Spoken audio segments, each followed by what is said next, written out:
outre des œufs de chocolat, il y a une pâtisserie, mais c'est typique tradition culinaire, donc il y a beaucoup de gâteaux ou des trucs sucrés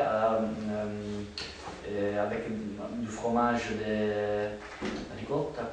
La ricotta. La ricotta. C'est ça. Il y a 2-3 gâteaux caractéristiques enfin en Sicile. Vous n'avez pas besoin d'apporter les œufs en fait, vous n'êtes pas du tout obligé d'apporter les œufs au chocolat. Non, mais surtout s'il y a des enfants, c'est une tradition parce que en fait, c'est commercial désormais. Il n'y a plus de raisons étroitement religieuses, mais c'est pour faire un petit cadeau aux enfants, la surprise des dents, des peluches. Est-ce que les gâteaux ont une forme particulière? Parce qu'en Allemagne, on fait des gâteaux d'agneau. En fait, il y a avec du frangipane, on fait des petites formes. D'habitude, ils sont les Brebis. Brebis. Des brebis, oui, des brebis en frangipane. Frangipane, et puis on fait des compositions. Aussi, je me rappelle aux écoles primaires, d'habitude, pendant la période des fêtes, les instituteurs, les institutrices font préparer, on joue un peu avec les élèves. Et on fait préparer ça, c'est avec des formes pour préparer du frangipane, et puis bon, c'est ça. Nous, c'est un truc, un frangipane, c'est des agneaux, ou de. Comment Brebis. Comment Des brebis. Un sucre, complètement sucré, tout blanc, et dedans, il n'y a rien, ils sont vides, mais ils sont tout blancs, c'est seulement du sucre. Ils sont vraiment très très sucrés. En Allemagne, c'est du sucre ou pas? Dans les gâteaux? Oui, non, donc c'est le gâteau qui est en forme. Oui, c'est Okay, le gâteau. d'accord. C'est un gâteau d'agneau. Il n'y a rien de particulier. C'est juste un gâteau. Ok. On était sur l'Italie, tu veux ajouter un truc? Donc on est passé de Rome à la Sicile où les traditions de procession religieuses sont beaucoup plus marquées en Sicile apparemment qu'à Rome. Et Moi, à Pérou, je ne sais pas qu'est-ce que vous avez dit. On a parlé un peu de l'aspect religieux, donc de ce qui se passe. Chez nous, ça dépend de la famille. Parce que par exemple, il y a ma mère que si il n'y a pas la bénédiction des œufs ou des gâteaux, elle ne mange pas. Parce qu'elle dit que c'est pas bon. Mais pour moi, pour mon père, c'est un peu bizarre ça. Mais en fait, ça dépend si une personne est croyante ou pas. Et sinon, au niveau de... des processions, il y a des processions où vous sortez la Ah Vierge. oui. Non, chez nous, c'est très, très marrant parce que on fait une sorte de spectacle.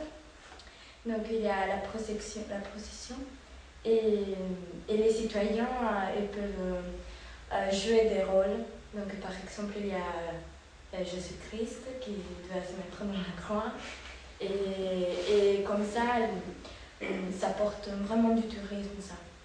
Ah, c'est un peu touristique. Moi, je voudrais Oui. aussi ajouter à propos de ça, des traditions qu'on a oublié de dire, qu'en Espagne, il y a une tradition qui est d'intérêt culturel international, que ce sont dans certains villages, il y a des personnes qui jouent le tambour. Ouais. Et cela représente la résurrection de Jésus-Christ. Ils vont partout dans les rues en train de jouer le tambour. Et c'est vraiment intéressant. Donc musique, ce sont des joueurs professionnels. Enfin, Non, pas. Mais ils commencent à jouer dès qu'ils sont tout petits, alors ils sont très ils ont une habitués. super technique. C'est Sarchès? Oui, non, pas de Sarchès. Oui, il y a partout dans la région. À Mussi, à Moula, à Yin, que c'est une autre région, il y a beaucoup de villages. Elle n'arrête pas de Tout le monde joue le tambour. Oui, la trompette aussi. Oui, il y a encore des personnes qui doivent partir de son village pendant les Pâques parce qu'ils ne veulent pas écouter tout ça, ils partent ou ils louent son appartement et ils partent ailleurs. Donc, oui, C'est une autre uniquement les hommes du village ou Non, tu peux avoir- tout le monde. Aujourd'hui, tu peux avoir les femmes qui jouent aussi. Oui, les femmes aussi. Et ils font des processions, mais aussi il y a des jours qu'ils jouent le tambour à la nuit, pendant toute la nuit, et ils représentent ça. Après, ils partent dans la montagne, et c'est un peu différent.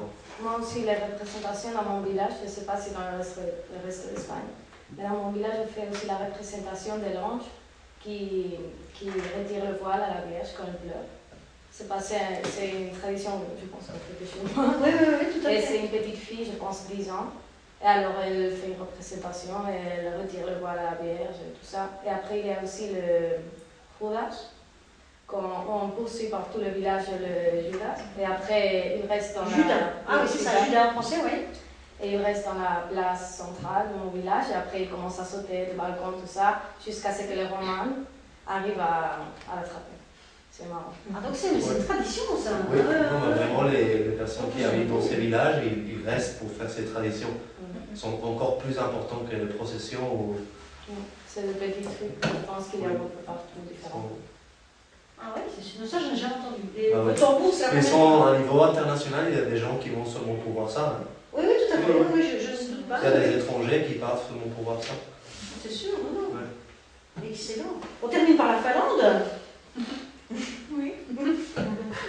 Alors la nourriture, écoutez, c'est la nourriture, c'est quelque chose. Oui, bon, chez nous, c'est samedi la fête familiale.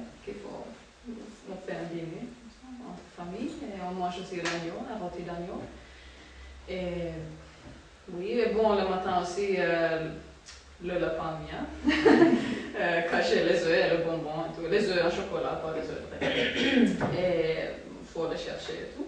Et pas seulement les enfants. Bon, moi je l'ai fait, c'est pas bien encore. Même les grands-enfants. Je suis peut-être une exception. Et bon, avant la Pâques aussi, on fait décorer les œufs, les vrais œufs, très joliment. Et on sème pas la plante, l'herbe, pour que ça pousse. Oui, tout à fait, de l'herbe. Comme symbole du printemps et tout. Et puis, bon, pour le repas familial, il y a aussi un dessert très particulier. Ça s'appelle mamie. Et je ne sais pas en fait qu'est-ce qu'il y a dedans, mais c'est brun, beaucoup brun, oui. Et n'a pas l'air trop appétissant du tout. Il est trop moche. Tu n'as pas goûté? Bon, oui, j'en mange chaque année, mais soit on l'aime, soit on le déteste. Donc c'est vraiment quelque chose qui partage. Et ça, je l'aime. Ouais, je l'aime beaucoup. On le mange avec du crème dessus. Mais si on n'a pas grandi avec, c'est immangeable. Mon mari, par exemple, on l'a forcé à le goûter l'année dernière, il n'a pas pu. Il a goûté un peu, mais il n'a pas supporté. Oui, c'est quelque chose de très particulier. Et puis. D'un point de vue religieux. Bon, c'est dimanche qu'on va à l'église si on y va, mais c'est surtout les croyants, ça dépend de la famille aussi. Puis, traditionnellement, vendredi, bien sûr, il faut rester très sombre, très sérieux, parce que sans souvenir de la souffrance et tout. Il y a une notion de carême, il y a la notion de carême aussi les 40 jours avant, ou bien... Oui, pas vraiment, mais maintenant, en fait, la nouvelle génération de chrétiens commence à le respecter un peu plus. J'ai des copines chrétiennes croyantes, par exemple, qui ne mangent pas du tout du chocolat pendant la carême, ou qui n'utilisent pas YouTube pendant la carême, parce que c'est quelque chose qui d'habitude prend beaucoup de temps pour elles m'expliquer ça. Ah oui, elles sont libres. Oui, c'est ça, elles sont privées de quelque chose qui, normalement, est une distraction dans la vie quotidienne. Mais dans les églises, je pense en général, le plus vieux est... Donc on ne va pas à l'église en famille? Non, pas vraiment. Plus Si on est croyant, si on est d'une famille croyante, on y va bien sûr. Mais il y a les drames de passion aussi. Oui. Je ne sais pas quand. Oui, donc le jeudi, le vendredi, chez nous le vendredi saint, les églises sont... Sûrement, mais c'est surtout dimanche, je pense. Donc on rejoue chaque fois, hein. Le vendredi, le jeudi, on joue la passion. C'est le vendredi saint, on refait tout le parcours du Christ, les 12, on appelle ça le chemin de croix. Ouais. Je suppose que vous faites la même chose, mais vous encore plus. Et, mais c'est surtout une fête de chocolat. On en mange. Et ce que nous, c'est marqué par le début, le carême est marqué par le carnaval en fait, par la fin des festivités, tandis que bizarrement en Finlande, le carnaval est tout à fait inaperçu, passe tout à fait inaperçu. Je ne sais pas si c'est lié parce qu'on est protestant, puis il y a aussi des orthodoxes, donc il y a des influences de la culture russe. Tu peux donner un pourcentage orthodoxe? Quelque chose comme ça. 6-7%. Oui, c'est une toute petite minorité, mais c'est quand même une église d'État aussi, elle a le même statut que l'église protestante. Donc, presque. Oui, c'est vrai que tu fais bien de dire que c'est protestant. Oui. Patricia, dans ton cas, c'est protestant ou catholique? C'est catholique. Et en ce qui concerne le carnaval, c'est le moment où le carême commence en Allemagne. C'est ça. Et je me souviens encore d'une tradition parce qu'on fait la messe de samedi à dimanche en Allemagne. Donc c'est pendant la nuit qu'on fait la messe, en attendant du soleil. Et après, on a un petit déjeuner ensemble. Ah, ok, d'accord. Ah, pendant la nuit, ça, j'ai jamais vu. Il y a des bougies partout à l'église. Oui, mais c'est la lumière, oui. La fête de la lumière, oui, évidemment. Mais non, pendant la nuit, ça, j'ai jamais vu. Parce que vous sortez la journée, hein. Vous sortez pas le soir en procession. C'est la journée. Ah, vous sortez en procession le soir aussi. Il y a une procession du silence. Oui. Que tout le monde doit rester en silence, hein, c'est comme ça.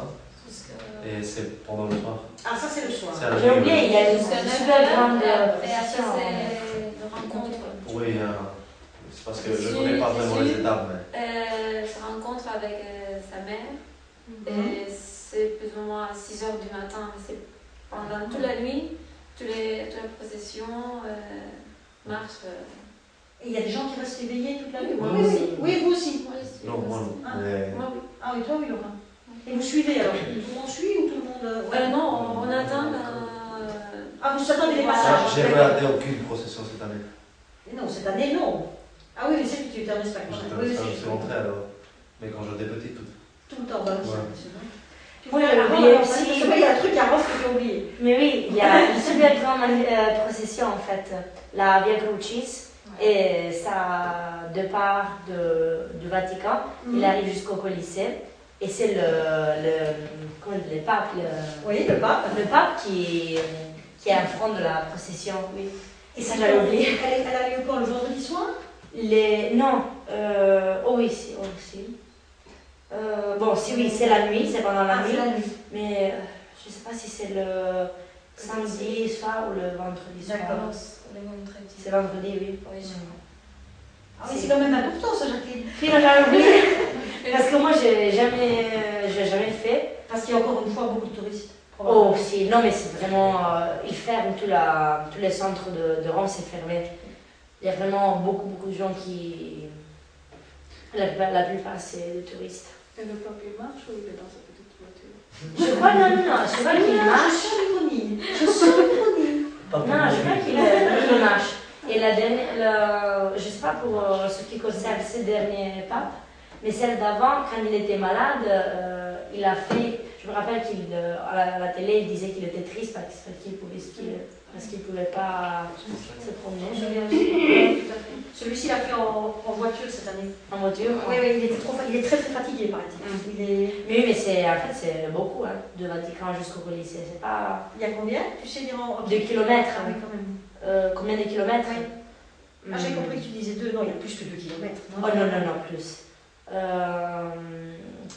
Alors, je pense en voiture, c'est plus long, mais en marchant.